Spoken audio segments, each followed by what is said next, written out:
Welcome, everyone, to our series on culture builders. My name is Matt Wride. I'm the president of DecisionWise, and I'm joined with my partner, Christian Nielson, who's our vice president over consulting. Welcome, Christian. Hey, Matt. You kind of know the drill. This is where you and I get together for about 20 minutes, and we talk about culture builders, those leaders that win, not just have a good experience for their employees, but make a huge difference financially for their organization through the culture and the people initiatives that they sponsor.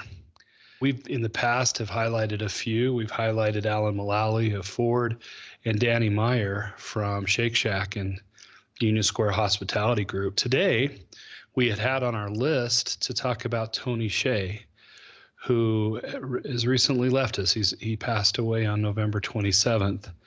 But we had wanted to highlight him before then and still feel like it's appropriate for us to talk about the great things he's done, especially with his culture at Zappos. I thought what I'd do, Christian, if it's okay with you, just kind of give a basic bio, and then we can kind of jump in to our fanboy mode and talk a little bit about the things that we really like that he does. Is that okay with you? Yeah, let's get into it. One of the things that I quote from Jason Fried, he's the CEO of Basecamp, which is a project management software. He said that Tony Hsieh was an artist with a CEO title. That's really true. He kind of wasn't your typical CEO in the sense of wearing a button down and a suit and tie and all those things. He really kind of led with his heart. And I think that's what was charming and ultimately could be a little bit of why he had to leave us early. He makes this quote just to set the stage. He says, "Our belief is that a company's culture and a company's brand are just two sides of the same coin. The brand is just a lagging indicator of the culture."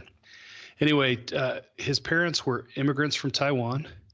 In 1995, he graduated from Harvard with a computer science degree, and he started at Oracle, but he just didn't find that the culture fit him. He went on to start Link Exchange, which he sold to Microsoft for a handsome profit. Using those proceeds, he founded Venture Frogs, which was an early investor in Zappos. And then he later joined Zappos full time and became a CEO. Eventually, they sold Zappos to Amazon for approximately $1.2 billion. Zappos is obviously this crazy kind of zany online shoe company. Maybe some of you have had the chance to try their products. We certainly have in our house and enjoy the fact that you get them fast and you can return them without charge. It works really well. As I mentioned, Hsieh's all about culture, and that's really, I would say, the primary element of his leadership style. And he passed away in Connecticut on November 27th of this year due to kind of a strange house fire accident. We can touch upon that later. But that's Tony Hsieh. Okay, Christian, I was going to ask you to get started in our conversation. What attracted you to Tony? What was it about his leadership style and really the way he has led his companies over the past that kind of stuck out to you? Well, I'll start by saying I'm far from an expert on Zappos or Tony Hsieh, but I've been a fan over a few key milestones. Things that really stuck out as someone who's a fan of culture and people that are doing something unique and different that seems to be working. I'm also a fan of extremes. And I think, Tony, the data points that I'd like to speak to kind of illustrate someone who's willing to be maybe a little bit more extreme than other CEOs. You mentioned that quote around Tony being more of an artist or a CEO with an artist or an artist with a CEO title. There's a few things. One of the first things that I heard about was the famous offer he had to new joiners, that he would actually pay people to leave after orientation if they didn't want to stay, or if Zappos wasn't really for them. And that's not something every organization does, but it showed his commitment to culture. It showed that he valued getting the right people in to contribute, to add to the culture, to the feel, to what ultimately the customers would experience.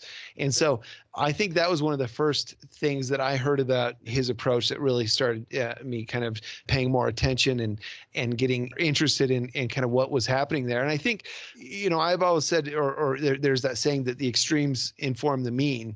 And so I think it's really valuable to look at someone that's doing something that's a little bit more bold, a little more out there, and see what's working, which elements might be things that we can all learn from, or what do we want to avoid. And so I think some of the extreme things he did to protect and to build culture ended up paying off big time. I've had positive experiences as a consumer with Zappos. I've seen people just really thrilled that the person that answered the phone over there at any level was empowered to make decisions to improve the experience. If something wasn't right, they didn't have to escalate it. The person right there had the decision rights to make it better. And so this world famous customer experience.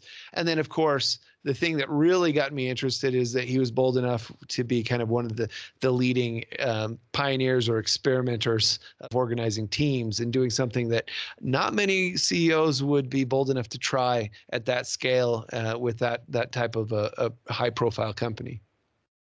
Yeah, we'll get to holacracy here in a second, but it was a bold experiment. And I agree, he had a ton of courage and was willing to challenge the conventional norms and mores. One of the things I like that he talked about was happiness. We don't talk about that as if that's like not allowed in business. But he said that Zappos is all about happiness, about happy employees and happy customers. And he has these 4 points that I wanted to highlight: perceived control. People don't want to feel like they've lost control. Perceived progress. They want to feel like they're making progress. Connectedness, having strong social ties, and vision, being part of something bigger than yourself. That certainly sounds like, to you and I, Christian, or to you and me, what we have found in our research as the top drivers of employee engagement, which is belonging, enjoyment in the job, and a belief that the organization you're part of is winning.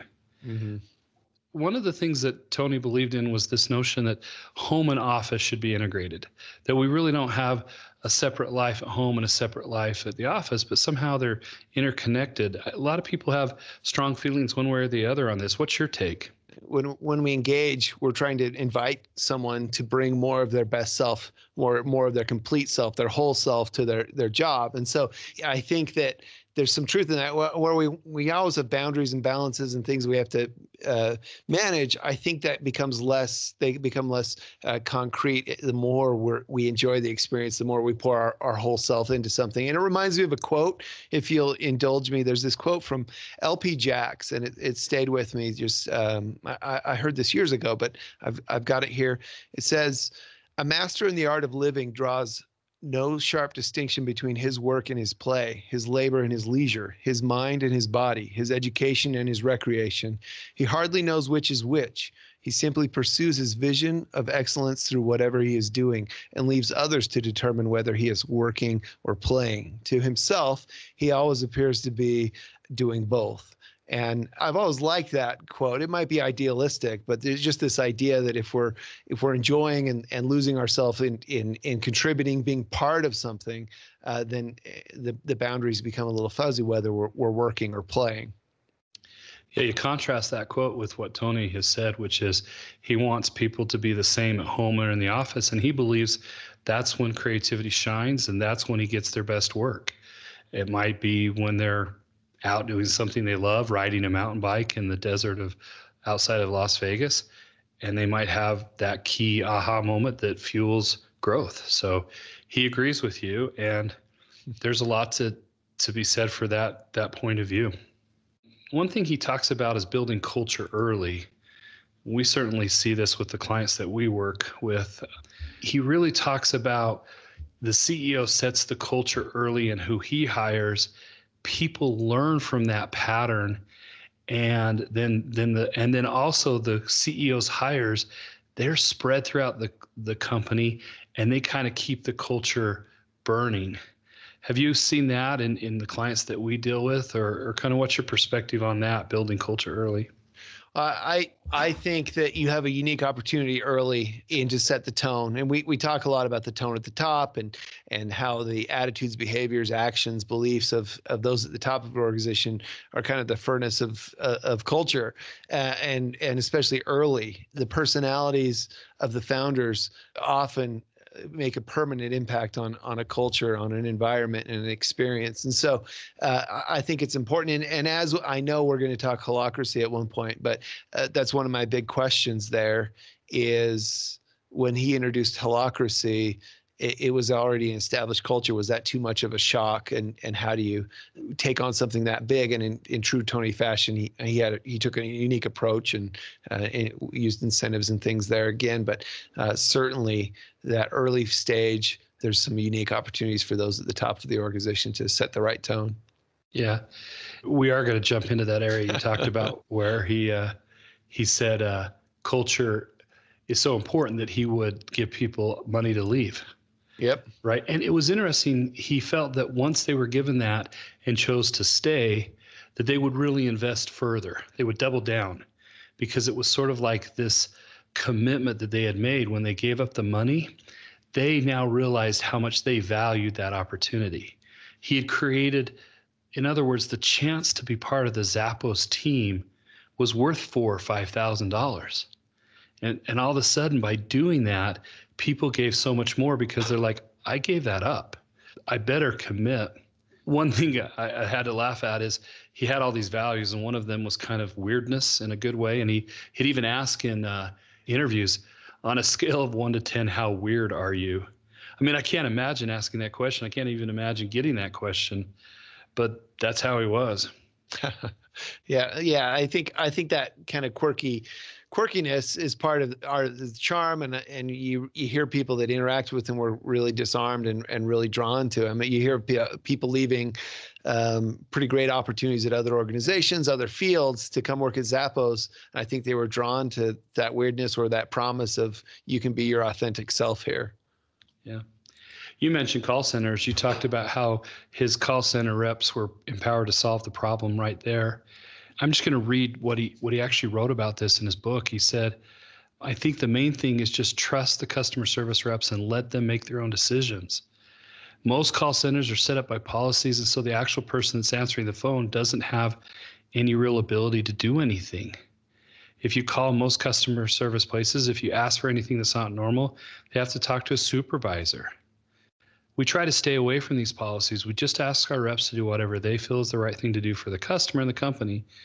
And that's actually really uncomfortable for a lot of them that come from other call centers. We kind of have to untrain their bad habits. What do you think about that comment, untraining their bad habits by giving them power just to solve problems? Well, it's a sad commentary on other call centers, and it's a nice bright spot for the Zappos approach. And the stories, on a very personal level, the stories I know from friends and family that interact with them, the folks that sing their praises aren't the ones that, hey, I ordered a coat and it came. You don't remember that, but you remember when the wrong coat came and you called and they made it right and they made the experience enjoyable, getting the problem resolved. It's not perfect.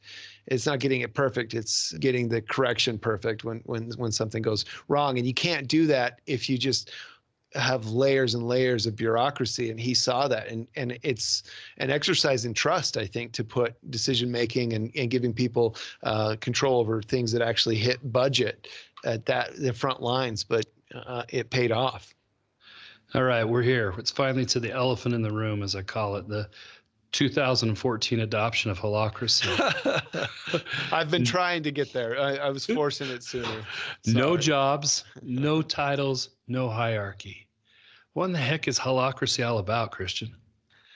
Well, it's out there. It's self-organizing teams. It's a different approach. It's trying to reduce or eliminate hierarchy. And there's a lot that goes into it. In some ways, there's more structures, but in many ways, there's not. And it's the community self-regulates and polices itself. And so there's a lot of interesting aspects to it, and it's pretty bold, and there's some amazing case studies of where it's actually working, or other models of self-organization is working very well. But kind of in my experience, I think those kind of started with that approach, or they adopted it very early on. And Tony was very bold in saying, hey, we're moving towards this. And in true Tony Hsieh fashion, also said, if you're not with it, we'll pay you to leave. I think there were some guidelines there where they had to read some, familiarize themselves with the structure a little bit more, read some content about it, and actually get a feel for the strategy and the plan.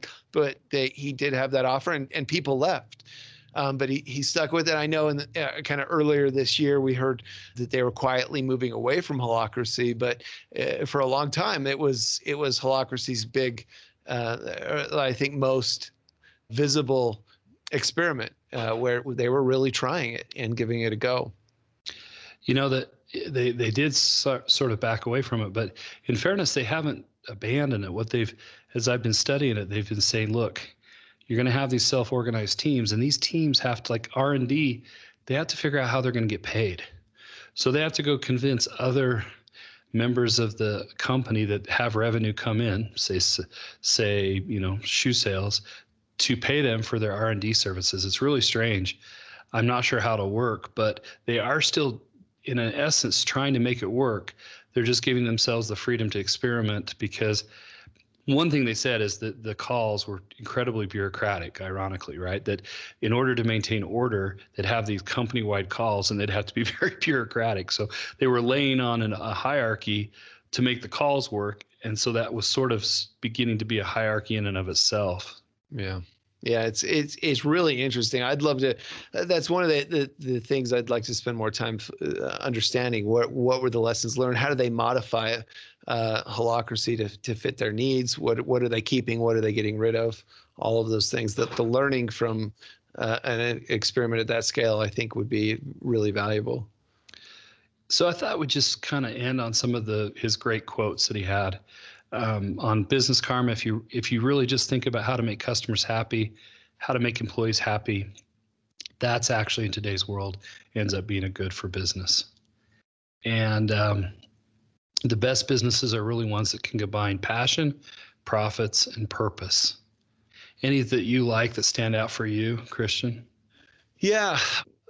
We've used that word bold a few times. It's just, there's this quote here: if they're not aligned with the vision strategy of getting there, then that misalignment can cause issues. I think that's behind that boldness, where he knows that he's got to do big things. And if people aren't going to get on board, they need to get out of the way. And he was willing to incentivize people, and whether they were new joiners or people that kind of opposed these big strategic decisions. He's really open with the idea that he needs alignment. He had a clear vision of what he was trying to accomplish, and he was not afraid to remove barriers to it. And so where there's, a lot of unknowns about the man, at least to me, a lot of mystery around him, his life, certainly his early demise, which is very current events here. We don't have a lot of information about that. There's some fascinating things just to see. As I mentioned, he's someone that built a very strong culture, fanatic. He really did something exciting. I agree. And he's a tortured artist, and you can go read, as you said, all the Wall Street Journal and others have published some interesting articles about him and kind of the demons he was facing at the time of his death. But that's irrelevant to you and I. We still just admire the fact that he was courageous, that he wanted to try something new, and that he cared about people. And he knew that if he could make a winning employee experience, if he could build a winning employee experience, everything else would take care of itself. He is truly the greatest example of that. And we talk about that principle all the time. And that's what I want to celebrate about Tony Hsieh's life, is that he proved exactly what we've been telling everybody. Go make a great culture, and you're going to win. Yeah, definitely. Yeah, I'll give you the last word, Christian, and then we'll wrap it up. Well, it's just that it's exciting to see someone that's not afraid to go outside, I think, some standard approaches, and to do something a little wild, a little bit out there, and be their authentic self, but also kind of rewrite the rules and do something bold, because we can all learn from it. We can all be inspired and take the good and learn from some of the pitfalls. We want to thank everybody. We love getting together and doing this sort of back and forth about culture builders. If any of our listeners are interested about a particular case study, send us information at info@decisionwise.com. We'd love to hear from you.